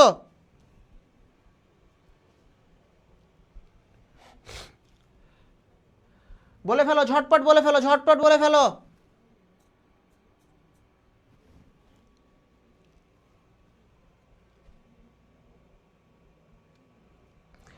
ঝটপট বলে ফেলো সবাই, দ্রুত। ক্লাস শেষ হয়ে যাবে আর কিছুক্ষণের ভেতরেই, আর অল্প কিছু সময়ের ভেতরে ক্লাস শেষ হয়ে যাবে, দ্রুত বলো। হ্যাঁ, সুজিনা আক্তার গ, ভেরি গুড। তাহলে নদ নদী কোন ধরনের সম্পদ? জাতীয় সম্পদ, কারণ এটা পুকুর না যে কোনো ব্যক্তির আন্ডারে থাকবে। নদ নদী হচ্ছে আমার জাতীয় সম্পদ, মানে দেশের প্রত্যেকেই নদ নদীর উপকারিতা নিতে পারে। Very good. এই তো মেঘলা আকাশ, নাসিম শেখ, ওকে, তাসনিম শ্রাবণী জাতীয়, ভেরি গুড, ভেরি গুড। ওকে ওকে, গ, হ্যাঁ দুইয়েরও গ, ঠিক আছে। তাহলে সাগর মহাসাগর কোন ধরনের সম্পদ? এটা হচ্ছে আমার আন্তর্জাতিক সম্পদ, যেটা প্রত্যেকটা দেশের মানুষ ইউজ করে। ওকে, অনেকে আনসার দিতেছে। আরমান, তাসনিম সুলতানা, সোয়া সোয়া আক্তার, ফরহাদ মাহমুদ, তানহা ইসলাম, ওকে, মেঘলা আকাশ, মিরাজ, তানহা, জান্নাত, জয়দেব পাল, অহেদ পূর্বা। উত্তরটা দেওয়া আছে, ওই জন্য তো বললাম রে ভাই, যারা চিটিং করতে পারো তারা চিটিং করো উত্তর দেওয়া, আর যারা চিটিং করতে পারো না তারা সলিডভাবে আনসার করো, যেহেতু এটা ওইভাবে ছিল না। আরে ভাই, এটা তো আমি তোমাদেরকে বললাম যে যারা চিটিং করতে পারো তারা চিটিং করে দাও, আর যারা চিটিং করতে পারো না তারা লিগালি দাও, কারণ এটা তোমাদের আলোচনার ভেতরে শুরু থেকে ছিল না, এই জন্য এই জায়গাটা ওপেনই আছে। বলো, এই দেখো নিচে দেখো, একটু নিচে দেখো, নিচের দিকে তাকাও। হ্যাঁ, সবসময় নজর এত ওপরে করার প্রয়োজন নয়, মাঝে মধ্যে একটু নিচেও তাকাও। দেখো, সম্পদকে কতটা শ্রেণীতে বিন্যস্ত করা যায়? 3, 4, 5, 6, দেখি বলতে পারো নাকি? সম্পদকে কতটা শ্রেণীতে বিভক্ত করা যায়? পারবা? দ্রুত দ্রুত। সম্পদকে কতটা শ্রেণীতে বিভক্ত করা যায় বলো, দ্রুত বলো। সম্পদকে কতটা শ্রেণীতে বিন্যস্ত করা যায়? 3 নাম্বার বলো দেখি কেমন পারো। অ্যান্সার তো এবার ঢাকা রাখছি, বলো সম্পদকে কতটা শ্রেণীতে বিভক্ত করা যায়? Very good. এই তো, এ হচ্ছে অরিজিনাল স্টুডেন্ট। এই তো, কে? 1 মিনিট, নাম পড়ি অনেক ফাস্ট। হ্যাঁ, আতিয়া আরনাস, জয়দেব পাল, মেঘলা আকাশ, জয়দেব পাল, শ্রাবণী 5 ভাগে, ভেরি গুড। মিরাজ খ, হ্যাঁ 5 ভাগে, ওকে, ভেরি গুড। রুদ্র হৃদয়, ওকে ওকে। সুজিনা আক্তার, জয়দেব পাল, আশিকুর, আশিকুর ভাইয়া তুমি ভুল বলছো, রুদ্র হৃদয়, ভেরি গুড। নাবিল, আরমান, চমৎকার চমৎকার, দারুণ। সম্পদকে 5 ভাগে ভাগ করতে পারি, কি কি? ব্যক্তিগত, একান্ত ব্যক্তিগত, সামষ্টিক, জাতীয়, আন্তর্জাতিক। বুঝছো? ব্যক্তিগত, একান্ত ব্যক্তিগত, সামষ্টিক, জাতীয়, আন্তর্জাতিক, এটা হচ্ছে আমার 5টা ভাগ। Very good. এই তো, যারা খেয়াল করেনি খেয়াল করেনি, ওকে, চমৎকার। এখন বলো জাতীয় সম্পদের উৎস কয়টা বলো দেখি, একদম শুরুর প্রশ্ন, না পারলে কিন্তু গুলি করবো ডিরেক্ট, না পারলে একদম ডিরেক্ট গুলি, কোনো কথা ছাড়াই। জাতীয় সম্পদের উৎস কয়টা বলো? জাতীয় সম্পদের উৎস, দ্রুত, তাড়াতাড়ি তাড়াতাড়ি তাড়াতাড়ি, সময় শেষ। হ্যাঁ, ভেরি গুড। ওই যে অনেকে অ্যান্সার করছে, তালুকদার, এম এফ তালুকদার, জান্নাত, সামি, আলফি আক্তার 2, ভেরি গুড। আলিফ আক্তার 2, চমৎকার চমৎকার, দারুণ দারুণ দারুণ। এই তো, ঠিকঠাক ঠিকঠাক, বলে ফেলো বলে ফেলো। জাতীয় সম্পদ কত উৎস কয়টা? 4 নাম্বারটা বলো দেখি, জাতীয় সম্পদের উৎস 4 নাম্বার বলো, 4 নাম্বার। একটু যে কোয়েশ্চেনের আনসার করতেছো না, কোয়েশ্চেনের সাথে একটু আনসারটা দিও। হ্যাঁ, যেমন ধরো 1-এর ক, 2-এর খ, 3-এর গ, এভাবে করে দিও, তাহলে বুঝতে সুবিধা। জয়দেব পাল 4-এর খ, ভেরি গুড, আরে দারুণ, সেরা সেরা সেরা সেরা, আরে জোস। 4-এর বি, এই না, 4-এর বি কেন হবে? হ্যাঁ, এই তো এই তো, লিমা, তানহা, নাসিম শেখ, নাবিল, ফাহিম, পূজা কর্মকার, মিরাজ, তাসনিম সুলতানা, আবু সাইদ, ওকে, সেরা সেরা, দারুণ দারুণ। জাতীয় সম্পদ হচ্ছে 2 প্রকার, একদম শুরুতে দিয়েছিলাম। একটা হচ্ছে প্রকৃতি প্রদত্ত, যেটা একদম আল্লাহ দিয়ে দিছে, ফাও ফাও পাইছো। আর একটা কি? মানব সৃষ্ট, যেটা কষ্ট করে বানাইতে হয়েছে। বুঝছো? ওকে, দারুণ। আসো এবার 5 নম্বরে আসো। এই সরি, ভুল করে 7 উঠে গেছে, এটা আসলে 5 হইতো। বলো, প্রযুক্তি কোন ধরনের সম্পদ বলো? প্রযুক্তি কোন ধরনের সম্পদ দেখি, বলতে পারবা? প্রযুক্তি কোন ধরনের সম্পদ? দ্রুত বলবা, একদম শর্টেস্ট টাইমের ভেতরে। প্রযুক্তি কোন ধরনের সম্পদ বলো, তাড়াতাড়ি তাড়াতাড়ি, ফাস্ট, ট্রেন মিস হয়ে যাবে, ট্রেন মিস হয়ে যাবে। কেমন আছেন? আলহামদুলিল্লাহ, আল্লাহর অশেষ রহমতে আমি ভালো আছি। ওই যে ভূত এফএম দেখতা না, বিশ্বাস করেন রাসেল ভাই, আমি জানি আপনি সবসময় ভালো এবং ভালোর দলে, আমিও তাই, আমি সবসময় ভালো এবং ভালোর দলে থাকি, আমার কোনো আল্লাহর রহমতে অসুবিধা নাই। বুঝছো? প্রযুক্তি কোন ধরনের সম্পদ? দ্রুত বলো, প্রযুক্তি কোন ধরনের সম্পদ? 7 নাম্বার বলো, তোমরা সিরিয়ালে বলো, 7ই বলো, সমস্যা নাই। 7-এর কি হবে বলো তাড়াতাড়ি। 5-এর ঘ, ওকে, চমৎকার। বলে দিলাম নাকি? মেঘলা আকাশ ঠিক বলছে। আচ্ছা এই মাত্র আসলো, চাপ নাই। তিয়ারনাজ খ না, লিমা আন্তর্জাতিক, ঠিক আছে ঠিক আছে। ওকে ওকে তাসনিম সুলতানা, হ্যাঁ 4 হবে, ঠিক আছে ঠিক আছে ঠিক আছে ঠিক আছে ঠিক আছে। ওকে ওকে ভেরি গুড। আচ্ছা শোনো, প্রযুক্তি আমার কোন ধরনের সম্পদ? প্রযুক্তি হচ্ছে আমার আন্তর্জাতিক সম্পদ। দেখো ফোনটা তৈরি হয়েছে, এটা পুরো বিশ্ব ইউজ করতেছে না, ওয়ার্ল্ড ওয়াইড এটার ব্যবহার আছে না, দ্যাটস এটা আন্তর্জাতিক, সিম্পল। ওকে তাহলে প্রযুক্তি আমার কোন ধরনের সম্পদ? প্রযুক্তি হচ্ছে আমার আন্তর্জাতিক সম্পদ। বলো কোন ধরনের সম্পদ ব্যবহারের ক্ষেত্রে মিতব্যয়িতা অবলম্বন করা উচিত? বলো কোন ধরনের সম্পদ ব্যবহারের ক্ষেত্রে মিতব্যয়িতা অবলম্বন করা উচিত? বলো কোন ধরনের সম্পদ ব্যবহারের ক্ষেত্রে মিতব্যয়িতা অবলম্বন করা উচিত? জাতীয়, সমষ্টিগত, একান্ত, ব্যক্তিগত নাকি ব্যক্তিগত? দেখি কে কেমন পারে, তাড়াতাড়ি বলো। 1 মিনিট সময়, 1 মিনিট সময়, 1 মিনিট দ্রুত বলো। হ্যাঁ 8 নাম্বার বলো, 8 নাম্বার, মানে তোমরা এই সিরিয়ালে বলো, সমস্যা নাই, 7 ঘ। ওকে 8 নাম্বার বলো, তাড়াতাড়ি তাড়াতাড়ি। 8 বি, ভেরি গুড। এটা হচ্ছে সমষ্টিগত। শোনো শুনে না, মন খুলে শোনো, এটা হচ্ছে সমষ্টিগত। সমষ্টিগত সম্পদ উৎপাদনের ক্ষেত্রে আমাদের সর্বোচ্চ মিতব্যয়িতা মেনে চলা আসলে উচিত, ঠিক আছে। আচ্ছা একটু দ্রুত আসি, হ্যাঁ। আচ্ছা সমষ্টিগত আসতেছে ঘুরে ফিরে, বৈজ্ঞানিক আবিষ্কার কোন ধরনের সম্পদ? দাঁড়াও, আচ্ছা একটু,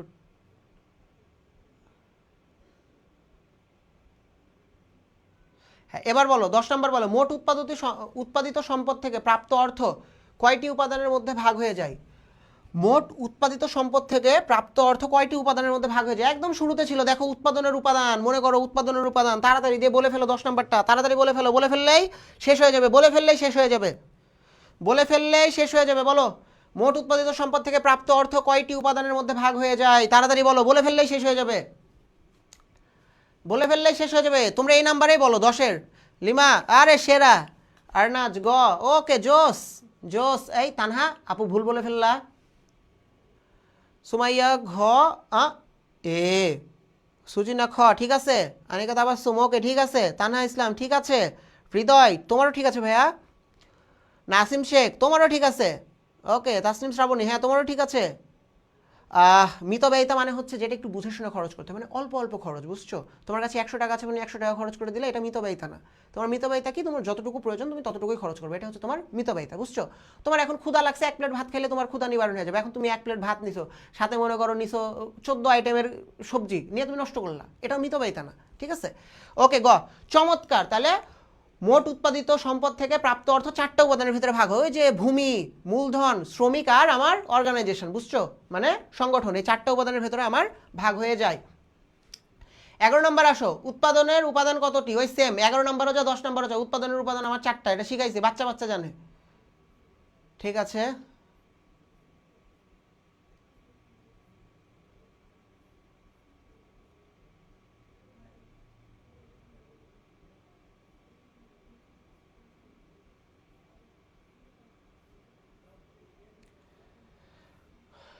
আচ্ছা এই তো, এ হচ্ছে অবস্থা, হ্যাঁ। এখানে তোমরা আই থিঙ্ক পাবা। আচ্ছা 17 নম্বরটা বলো। 16 নম্বর বলার প্রয়োজন নেই, 17 নম্বরটা বলো। 17 নম্বর তো 16 নম্বর তো একটু আগে করলাম, এবার 17 নম্বরটা জাস্ট বলে ফেলো, বলে ফেললে আমাদের ক্লাস শেষ। 17 নম্বরটা বলে ফেলো, তাহলেই ক্লাস শেষ। 17 নম্বরটা বলে ফেলো, তাহলেই ক্লাস শেষ। 17 নম্বরটা বলে ফেলো, তাহলেই ক্লাস শেষ, বুঝছো। 17 নম্বর বলে ফেলো দ্রুত। আরে সমস্যা নাই শ্রাবণী, সমস্যা নাই, তুমি রেকর্ড দেখে নিতে পারো, অসুবিধা কি? বলে দিবে ফর্ম কিভাবে পূরণ করবা, ওটা বলে দিবে নি, সমস্যা নাই, বলে দেওয়া যাবে। আচ্ছা এখন 17 নম্বরটা দ্রুত বলো, এবং তারপরে তোমাদের যে বহুল আকাঙ্ক্ষিত বিজিএসে কিভাবে ভালো করা যায় সেই বিষয় নিয়ে ইনশাল্লাহ আমি অতি দ্রুত একটা বিস্তারিত ভিডিও নিয়ে আসবনি, ঠিক আছে। অতি দ্রুত একটা বিস্তারিত ভিডিও নিয়ে আসবনি তোমাদের জন্য, কিভাবে তোমরা ভালো করতে পারো, কারণ আমাদের ক্লাসের টাইম অলমোস্ট ওভার, ঠিক আছে। সো 17 ক, ক, ক, ভেরি গুড। তাহলে কোন অর্থনৈতিক ব্যবস্থায় উৎপাদনের উপকরণগুলো ব্যক্তি মালিকানাধীন? ভেরি গুড, দ্যাট ইজ ধনতান্ত্রিক। এইটা কি? ধনতান্ত্রিক। আশা করছি তোমরা সবাই বুঝতে পেরেছো, না বোঝার কোনো কারণ নাই। অসংখ্য অসংখ্য ধন্যবাদ এতক্ষণ মনোযোগ দিয়ে ক্লাসটা করার জন্য। তোমরা অনেক ভালো করে পড়াশোনা করো, অনেক দূর এগিয়ে যাও। আর ক্লাসের আমাদের সময় আজকে শেষ হয়ে গেছে, বুঝছো?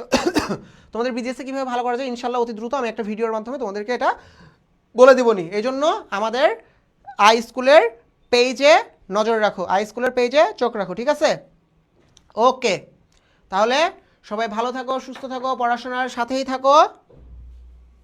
No more today, convey my সালাম টু ইয়োর প্যারেন্টস, নাকি? আজকে আর নয়, ঠিক আছে? আজকে আর নয়, আজকে আর নয়। ওকে, ওয়েলকাম। তোমাদের অসংখ্য অসংখ্য ধন্যবাদ যারা এতক্ষণ কষ্ট করে আমাদের সাথে ছিলা। প্রত্যেকের প্রতি আমার আন্তরিক কৃতজ্ঞতা। সবাই ভালো থাকো, সুস্থ থাকো, ভালো মতো পড়াশোনা করো। ওকে, ঠিক আছে। অলওয়েজ অলওয়েজ দোয়া অলওয়েজ থাকো, তোমরা আমার জন্য দোয়া করো। আল্লাহ হাফেজ, আসসালামু আলাইকুম।